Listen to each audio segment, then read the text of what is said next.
राधे राधे। अब हम अध्याय 3 को आगे बढ़ाएंगे। एक होता है जानना और एक होता है मानना। जानने का अर्थ है कि जो भगवान को जान गए, जिन्होंने भगवान का अनुभव कर लिया, उनका तो मोक्ष हो ही जाएगा। लेकिन भगवान ये कहते हैं कि अर्जुन, जो सच्चे हृदय से, पूर्ण विश्वास से मुझे मानते हैं, उनको भी मैं मोक्ष देता हूँ। तो हमें ये नहीं सोचना चाहिए हमें अनुभव हुआ या नहीं हुआ, हमें सिर्फ उसे मानना है। वो सच्चे हृदय से, पूरे विश्वास से, यदि हम भगवान को पूरे विश्वास से मानेंगे तो हमारा मोक्ष भी होगा। भगवान जानना और मानना दोनों को ही मोक्ष देता है, जो जानने वाले हैं उनको भी और जो मानने वाले हैं उनको भी। क्योंकि भगवान ये कहते हैं कि अर्जुन, ये जानने वाले जो है ना, पहले ये मानने वाले ही थे। अब आगे आता है एकांत। एकांत का बहुत बड़ा महत्व है हमारे जीवन में। यदि कोई सात्विक पुरुष है और उसे हम एकांत में छोड़ दें तो राम का नाम लेने लग जाएगा। राजसी पुरुष है, अगर उसे हम एकांत में छोड़ दें तो संसारिक विचारों में चला जाएगा। और यदि तामसी पुरुष है, उसे हम एकांत में छोड़ दे तो बुरे विचारों में चला जाएगा, सो जाएगा, आलस्य में आ जाएगा, बुरे विचारों में जाएगा। तो एकांत का हमारे जीवन में बहुत बड़ा महत्व है। एकांत ही बताता है कि ये मनुष्य किस प्रवृत्ति का है। और सबके सामने तो हम दिखावा भी कर सकते हैं, लेकिन जब हम एकांत में आते हैं तो पता लगता है कि ये आदमी किस प्रवृत्ति का है। अब एकांत या इसे कह लो बैराग, ये 3 प्रकार का होता है। पहला बैराग होता है घर, जमीन, जायदाद, इनसे बैराग लेना।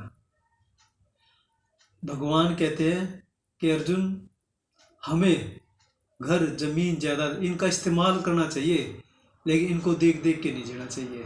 हमारे इनमें राग नहीं होना चाहिए, हमारा इनमें मोह नहीं होना चाहिए।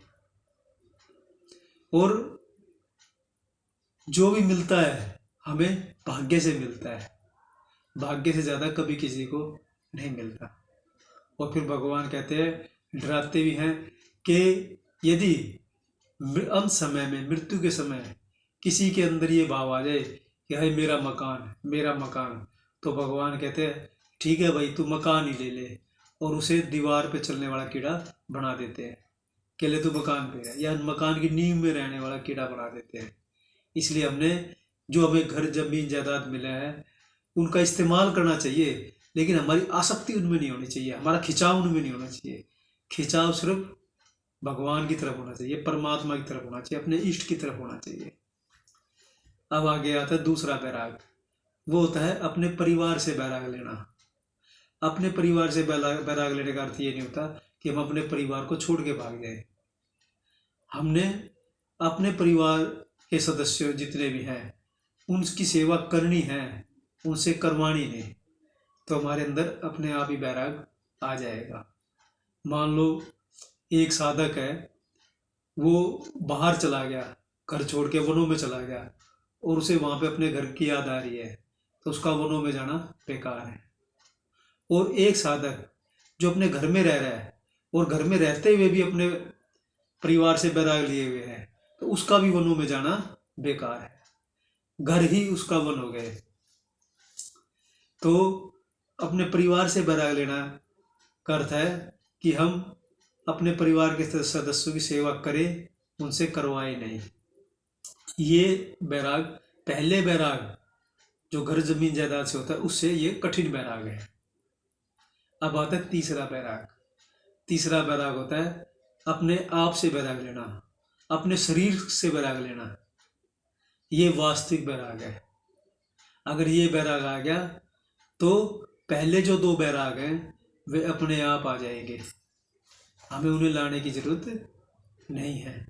तो वास्तविक बैराग होता है कि हमें अपने शरीर को भूल जाना, यानी अपनी मैंपन को भूल जाना, ये वास्तविक बैराग होता है। तो ये 3 प्रकार के बैराग होते हैं जीवन में हमारे।